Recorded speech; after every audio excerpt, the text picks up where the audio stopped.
In Weimar, Germany, the farmers weren't just sitting out there with their gold. The people from the cities went out to the farms and was like, we need your food. And they took it. Like we cannot be passive. The goal right now is not to have as much Bitcoin as you can right now.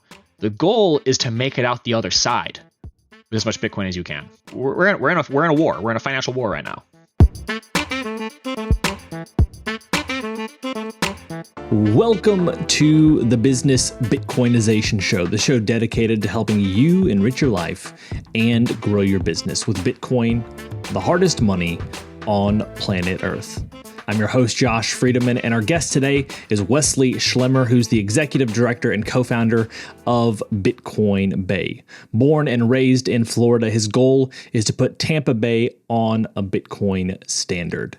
We're going to be talking about Bitcoin Bay, what he's doing there with the foundation, as well as the business workshop that they're hosting there this upcoming Sunday. But before that, we do have this week's Bitcoin Meetup Spotlight, and our meetup this week is, in fact, Bitcoin Bay. Bitcoin Bay is an in-person, Bitcoin-only meetup in the Tampa Bay area.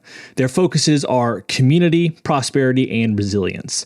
They started as a BitDevs meetup, but quickly realized that people weren't ready to learn about Taproot when they still didn't even have wallets. They now meet weekly with one special monthly event, and their next one is the Bitcoin and Business Workshop on April 23rd. They're just getting started and are excited to build Tampa Bay into the vacation spot for Bitcoiners. And if you don't happen to be in the Tampa Bay area, you can download the Oshi app and find the closest Bitcoin meetup to you. Now, we're going to get to our interview with Wesley right after this.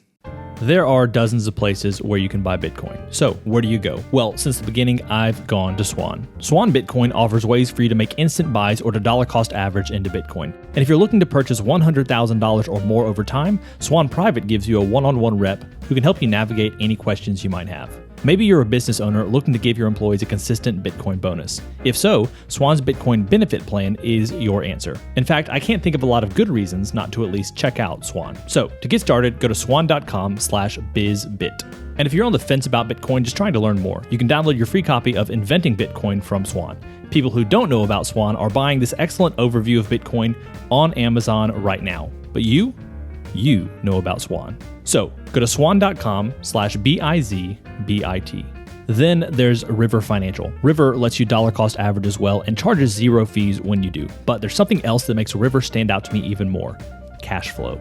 If you like your money making money, River's hosted Bitcoin mining service might be just what you're looking for. Through River, you can buy new Bitcoin mining hardware that they'll then run for you. Or you can select a miner that's already up and running and start receiving Bitcoin in as little as 5 days. This is a great option to grow your personal Bitcoin stack, but it can also be part of your IRA or business account. Go to bizbitshow.com/river to get $100 in Bitcoin for every miner you purchase through River. That's bizbitshow.com/river. And last but certainly not least, we have Oshi. If you're looking for a risk-free way to take Bitcoin for a test drive in your business, Oshi is for you. Oshi lets you give your customers cash back in Bitcoin using the Bitcoin Lightning Network. Merchants love the Lightning Network because it provides instant payment settlement and makes chargebacks a thing of the past. It's great for you, but what's in it for the customer?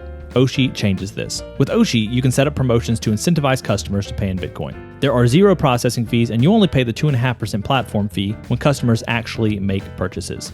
To see if Oshi's right for you, go to oshi.team/bizbit. Once again, that's oshi.team/bizbit.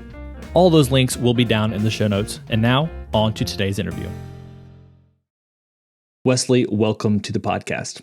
Yeah, thanks for having me, Josh. Appreciate it. So I like to start off every single interview with a few questions that help us to get to know you a little bit better and to give us some insight for our own lives. Are you ready for these? Yeah. When and how did you first learn about Bitcoin? So it was around back in 2017. It was still crypto. I opened up a Coinbase account. I mean, I had been investing in college and was like, I'll grab, Bitcoin. I came in right after the block size war, so I missed the Bitcoin Cash airdrop. But so I bought some Bitcoin Cash, some Bitcoin, some Litecoin, some Ethereum. Just held it for a couple of years. Forgot about it for 2 of them, and then so it was probably around like 2018 where I really started being like, okay, no, like this, like holy crap, this thing is this is going to take off. Like we need, like still in the investing mindset. It wasn't really until the trucker protest that I was like, okay, like this is real. Uh, as imperfect of a deployment of capital that was, it was still the only way to get those people money other than walking and handing them cash. But like their bank accounts were closed, GoFundMe's were closed, everything was closed. The only way to actually get people capital over there was sending a Bitcoin. And that was kind of a real like, oh, okay, this is real. So I guess that was probably what, mid 21 or late 21. The next question is this: what's an insight or fact about Bitcoin that you wish everyone understood? Yeah, I mean, probably that it's just not as hard as it used to be. I mean, everyone I feel like is still kind of operating under this 2017 paradigm where things, weren't the easiest. They still aren't, I mean, like I run nodes, and even still, I'm just like, how is someone else supposed to do this? I care. This is my full-time job, and I can still barely get this thing to work. But I think just that, like, it's gotten a lot easier to get like that first 80% is download, Moon Wallet on your phone. And it's an app and QR codes, and there you go. You can interact with the Lightning and Bitcoin network, but it's not technically a Lightning wallet, but you can still, interact with it that way. And it's you get the idea. Yeah, it's just gotten so much easier in the past 5 years, and I don't think people have fully, realized that. What's the Bitcoin resource you most recommend to other people? Probably Matt Odell and Marty Bent's Rabbit Hole Recap. That's where I get most of my up to date. I mean, whatever I'm not just trying and failing and learning out on my own. I typically get from them. Question number 4 is this: beyond Bitcoin, what is a resource, tool, or an idea that's been helpful to you or your work recently? All politics is local. Focusing only on your immediate physical area. This is obviously a global movement. We're clearly not together in a studio right now. But I can't fix anything I live in Tampa. I can't fix Jacksonville or Miami. I mean, like, the only impact you can really have where you can really drill down into it is in your local area. That's a good word. So question number 5, we call it our arbitrary but insightful question, is this: as a general life principle, is it better to ask why or why not? Yeah, so I was thinking about that one a little bit when you sent it over. The middle road answer is probably when someone's telling me to do something, why? And when someone's telling me I can't, well, why not? So I definitely am a forgiveness over permission kind of guy. So I'm like, so people are like, oh, you can't, like, we just can't. This isn't going to work. I'm like, well, why not? Like, what do you mean it's not going to work? Literally anything's possible. I mean, people are doing crazy things all the time. So whenever someone's like, no, it just won't work, I'm like, well, I haven't tried it yet, so why not? Fair enough. Well, Wesley, we're here today to talk about this business workshop upcoming. I think it's Sunday, right? This Sunday. This will be aired on a Friday, and it'll be Sunday. So if you're listening to this, if you don't listen to these episodes as soon as they come out, then you might miss things. But this is a local event. I liked your point earlier about the value of local politics and working in your community. So this isn't something for everyone, but it's something that everyone needs to be thinking about for their own community. So I wanted to bring you on, talk with you about what the expectations are. Maybe on down the road, we can see, what the response was as well. But maybe even before we get to the workshop, could you share with us about what's happening in Tampa Bay and especially with Bitcoin Bay? So, for the workshop, we do have live stream capability, so people can still come in if they hear on a Friday. But so we started January of last year. Got it.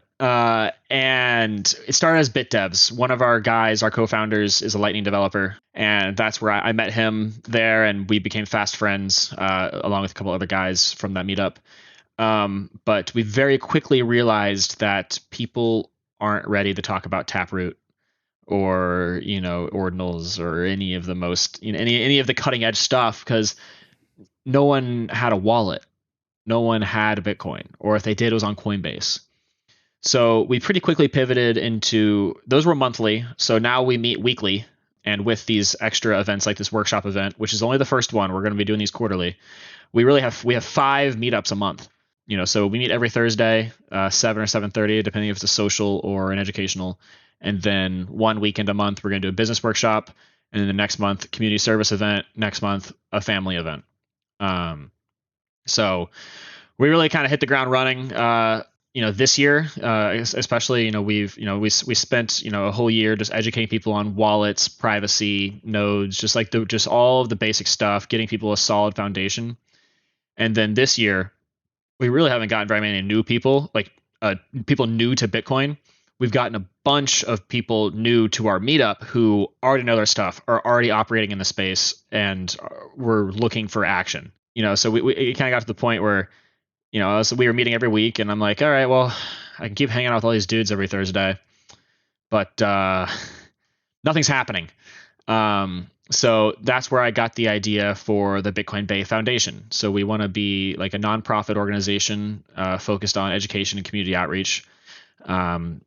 We want to get into middle, high school, and colleges, so giving them crash course boot camps, kind of like an ACT prep course kind of deal, after school.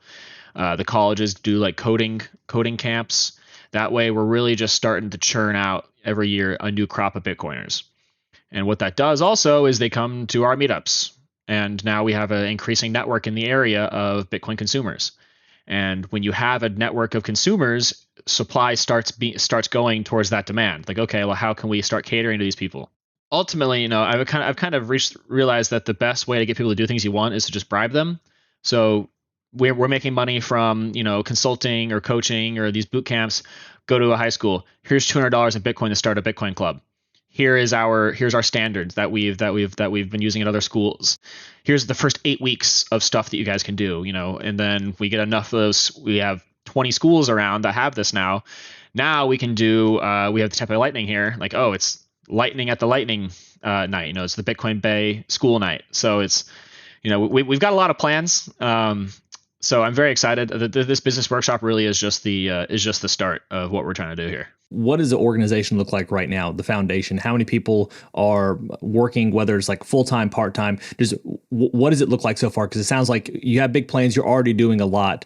What kind of manpower does it take at this point in time? So we're still in the filing phase. Turns out it's quite complicated to get the government to let you not pay taxes. So we're making sure we get that all squared away correctly. But right now, what we have is a multi-sig wallet between myself and some other organizers, so our people can donate to me comfortably, knowing I can't just run away with the coin. Mm-hmm. And also, where I'll be on Thursdays anyways, so you can come beat me up if I take your money. But right now, since I also mine, I've been the one who's really been taking this and kind of trying to run with it and direct everyone. So we have one full-time employee, and it's me. Pay is not too great right now, but bear market stuff, it's no big deal. And then we've got a group. We have our board of 7 other people that focus on. We have a guy who owns an animation company who runs on Bitcoin. It's Echo Bridge. They did F is for Family, if you ever saw it on Netflix. And we've got other people who are sales. One guy runs a sales and marketing company, so he helps us with that. So basically, we have people in our circle that own businesses or are in other businesses, and they just take those experience and they just leverage that with us. So it definitely is a lot of man hours, but we're having fun with it. So I'm not too upset about it. And when it comes to your meetups, what do you find to be the ones that people most attend? Are there certain types of things that you do? The reason I ask is you already know this, but we promote a different local Bitcoin meetup every single episode. It's just kind of letting people know that there's probably something happening around them too. So I think it'd be really helpful if there are other meetup organizers or people who want to lead meetups in the future, to know what types of things people seem to respond to best in your area. Yes, we really haven't done much marketing at all. It's all been meetup.com. But people really liked our 101 stuff, the what is the wallet, what's the, what even is a transaction? It really depends on people's availability too. People got kids and they got a karate thing this Thursday, or they've got dance. So sometimes, for our socials, that'll be me and one other guy, and sometimes there'll be 20 of us there, and we're like, oh, okay, well, we weren't really expecting this. But consistency is really the key. For kind of building this, is someone knows you're going to be where you're going to be and at what time. If monthly is typically what people do. But yeah, the basic stuff is what we've had the most kind of response to. When we launched the Florida Beef Initiative 2 weeks ago, and that was a really big workshop. We said there'd be local ranchers talking, at our thing, and that we got the most people we've had in a couple weeks. It was higher, like it was probably like 35 people at that one. So it was exciting. We had 2 local ranchers and we sold $3,000 worth of beef in one night in Bitcoin. But like basic stuff, and then if you have like a special thing you're trying to do, it's also going to depend on where you are. Like I'm in a pretty big metropolitan area. There's like 5-6 million people around the Tampa Bay area. So we had people drive from Sarasota, from Lakeland, to come to that event. So it's kind of hard to give like a blanket answer for this kind of stuff, since everything so depends on where you are. But consistency is key, and keeping it simple. Now, I'd like to hear a little bit more about the business workshop, and if you could just give people an expectation if they are streaming in, or whether they're maybe in the Tampa Bay area and want to show up in person. What can people expect? What are your goals for the workshop? I'll start with the goals. Our goals are to onboard businesses. We've got about 25 tickets sold, which is great. We wanted to keep this one kind of small to make sure we actually could execute on it well. Because I'm not an event planner. I went to school for engineering and I worked in biotech for a couple of years. Like small teams, like my head in a hood. Like this is not what I thought I'd be doing a year ago. Sure. So we're excited about that. We're going to be doing panels, and then we're going to start with 2 presentations: what is money, and then the value of Bitcoin. And then after that, we're going to be doing panels. Joe Wood from Satoshi Pacioli Accounting will be talking about taxes on Bitcoin. We have a local Tampa company called Block Spaces that released a QuickBooks and Bitcoin integration software. So him and Joe will be on our taxes and accounting panel, which are the 2 biggest problems that any business owner always complains about the first. Whenever I tell them, like, hey, you should take Bitcoin. My accountant would kill me. Oh, I don't want to deal with the taxes. Just send them your QuickBooks file. Or just hire someone else. Pay the Bitcoin that you got from this.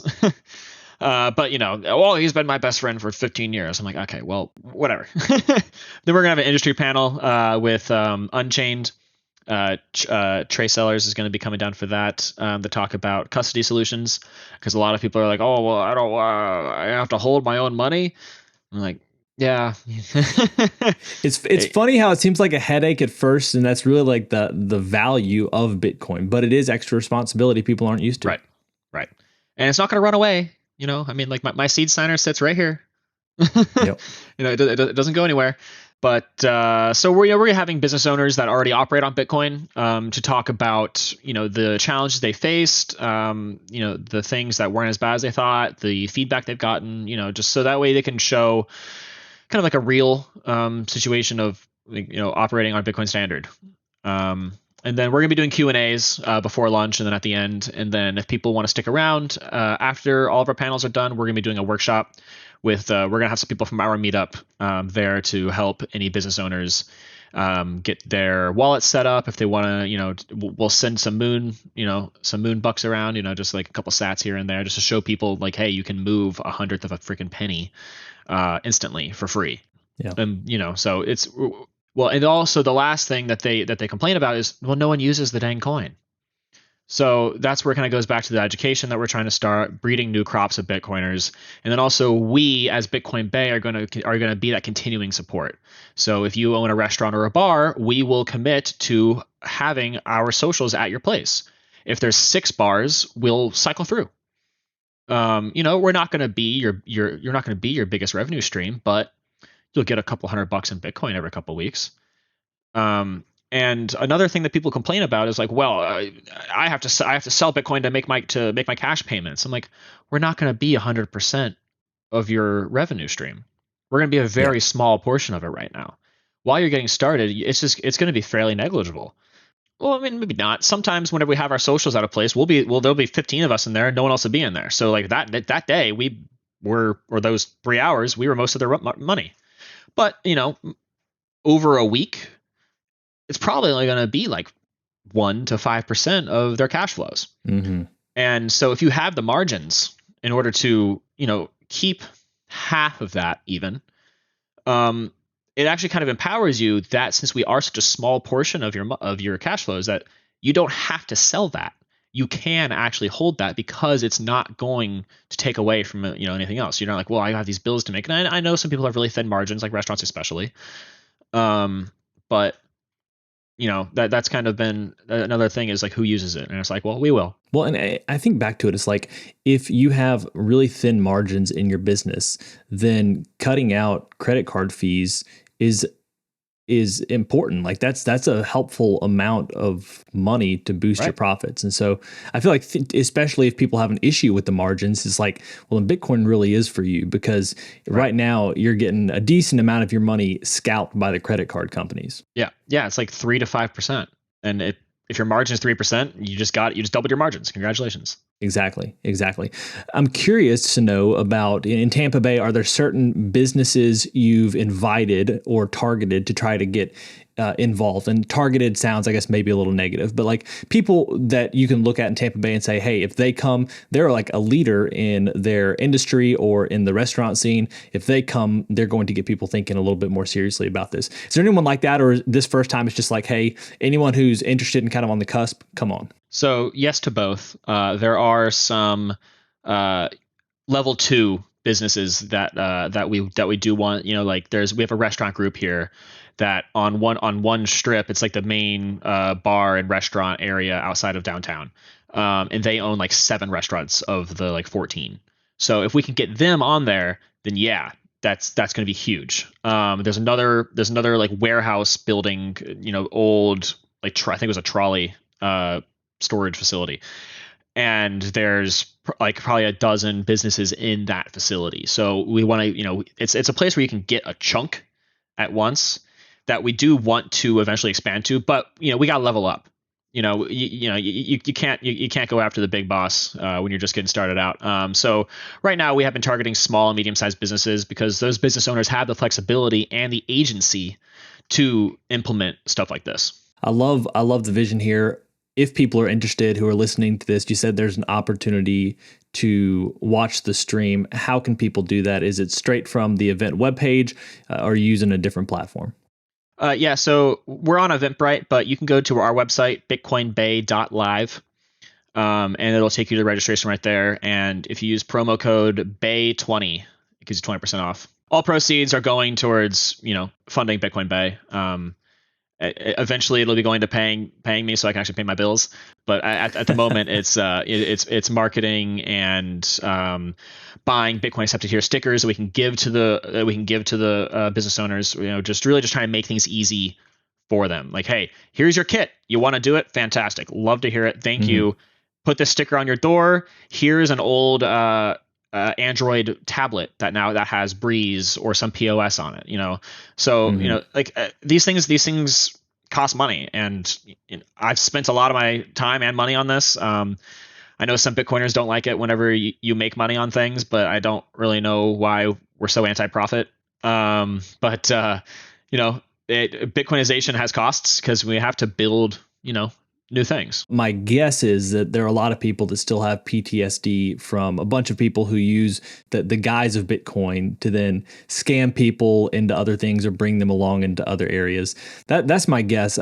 I can't imagine there are many Bitcoiners out there that disapprove of the approach you're taking. I think it's really a cool thing, and maybe you might not be able to speak to this yet because you're still figuring things out. But how do you make a viable income doing what you're doing? Like, is it really like beginning to make sure that you're reaching a lot of businesses, having a lot of different events that people are paying to come to, and getting involved in a bunch of schools and getting paid to speak there? Are those the main sources of income, of revenue that you see for the future? So certainly events probably will be a revenue stream. These boot camps that we want to do, I'm thinking right now, we haven't market tested these price points, but I'm thinking like $200 a head. We give you $100 in Bitcoin. It's really only $100. You get lunch, and you now have BISC or RoboSats, and you have a mobile wallet and a desktop wallet, and you know how to send, receive, backup, and restore. So some people might say that's too expensive, but again, things I have a mortgage. And then I also do this one-on-one consulting, going to your house and physically helping you set your node up. Because there's a lot of, because what I've really noticed is, and I think a lot of Bitcoiners, need to stop smelling our own farts on this. No one understands Bitcoin.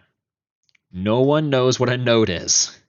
So when I have a 35-year-old guy with 2 kids and a job, he is used to paying someone to fix his sink.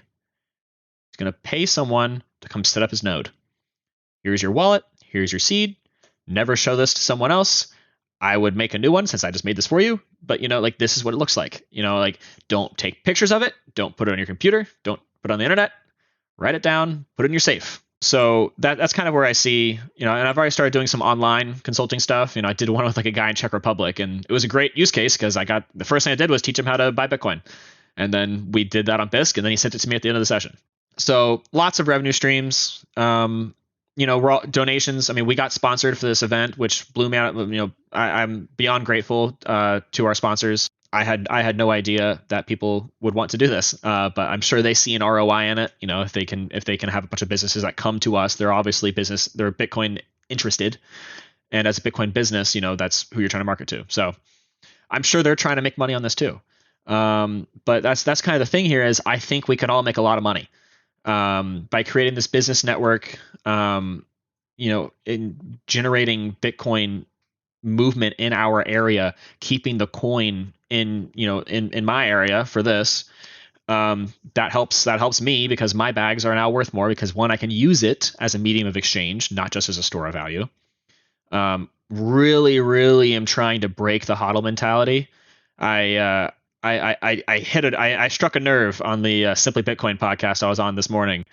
Okay. And people were not happy with me in the chats. They were all like, "What's wrong with hodling? What's this?" I'm like, nothing is wrong with letting other people do your job for you, I guess. It's your money. When you talk about people's money, you talk about their emotions, so everyone's got their strategy right now, but I've been in this for so long that I'm low on dollars.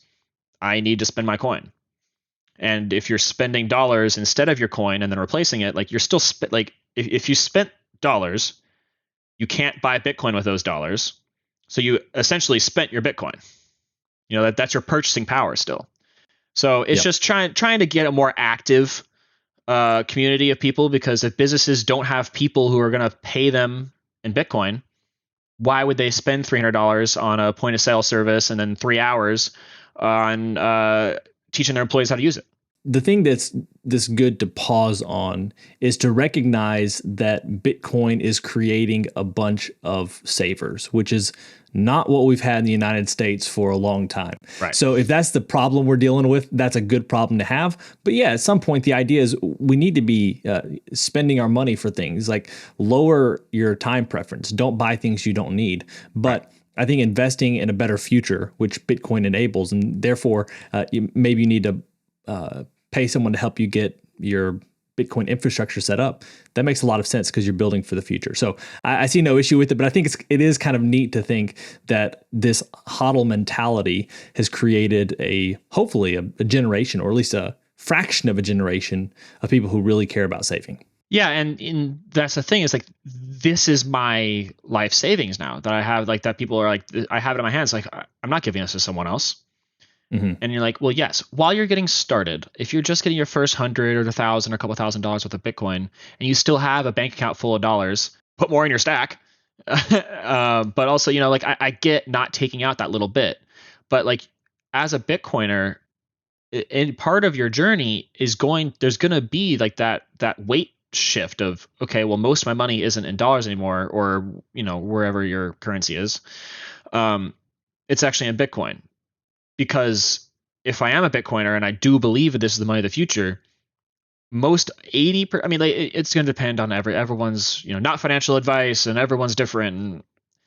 But like most of your money should be Bitcoin. If you really do believe that this is the money of the future and that this is a monetary revolution, like why don't you have more? If you still have these dollars, why aren't they in Bitcoin? And if you want it to be the money of the future, you need to be able to spend it. And you can't spend it if businesses don't take it, because no one spends it because businesses don't take it. And it's just, it's a chicken and the egg problem. And some people are like, okay, well, the business is just going to sell it for dollars. Then why would I give it to them? I totally understand that. Don't. I'll save you the step. I'll just give you my dollars. I feel like the journey of a Bitcoiner is going from get off zero to get on zero. That's get off zero Bitcoin and get on zero fiat. And people are all over the place when it comes to that journey. But that's kind of the arc right there. And it sounds like you're a whole lot closer to the get on zero side of things. Yeah. Oh, well, buying this house definitely helped. That helped me delete my bank account. I still have it, but like it's not as much as there used to be, because there's always something with a house. But I mean, it's scary for people because you're used to seeing numbers in your bank account, and that's getting low. And but like if you have cash flows, if you have a job, just pay your bills with that cash flow. So if you make $2,000 every 2 weeks and your bills are $1,500. You pay the bills and put the rest in Bitcoin.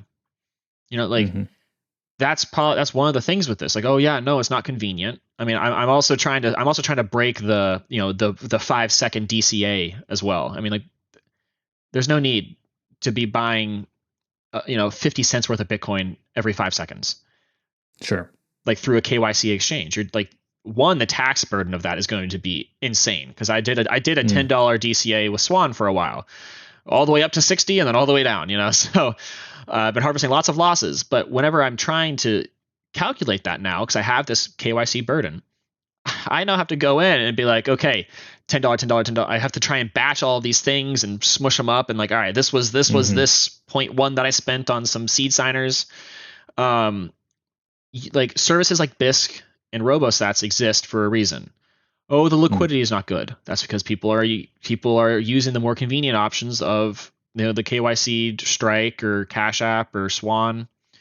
So I mean, there's a lot of, I think, self-reflection that needs to go down in the Bitcoin community. I mean, I think a lot of us are getting complacent. We're up 10 times from March of 2020, which is fantastic if you were in during then. But we can't just sit here and HODL. We can't sit here at HODL and like have my 5-second DCA going into my cold card, because when Strike gets data breached, it's always a win with these companies whenever it happens. I mean, like Equifax was 300 million Americans. When these companies lose custody of your data, that is going to be online. Your stack is going to be online.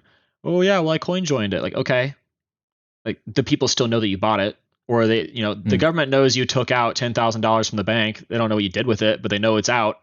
So like, in the event of a 6102 type, like where they're gonna try and see, like how they tried to seize the gold, in that event, they're gonna, like, your boating accident excuse isn't gonna work. They're not above sending people to your house.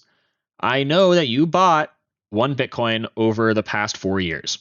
I can see it because I subpoenaed Strike, and this is your address. Where is it?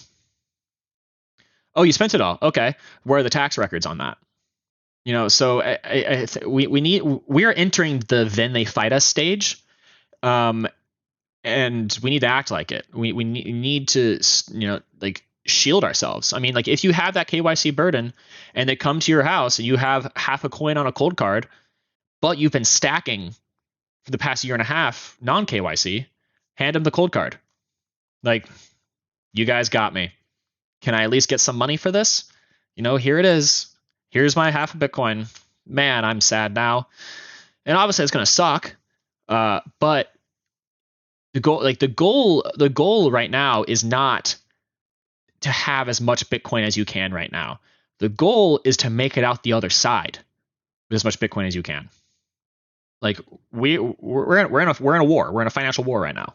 I'm guessing across the last 7 or 8 minutes, I've lost some of the audience, and then the other half, or the other 75%, maybe 25%, I don't know, they're nodding along in agreement. So I appreciate you sharing that. There are a lot of people that need to be taking their custody a little bit more seriously, how they're potentially buying their Bitcoin, different things like that. So I appreciate you sharing those thoughts.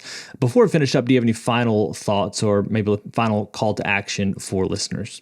Well, I guess if we could hit rewind for another about 5 minutes.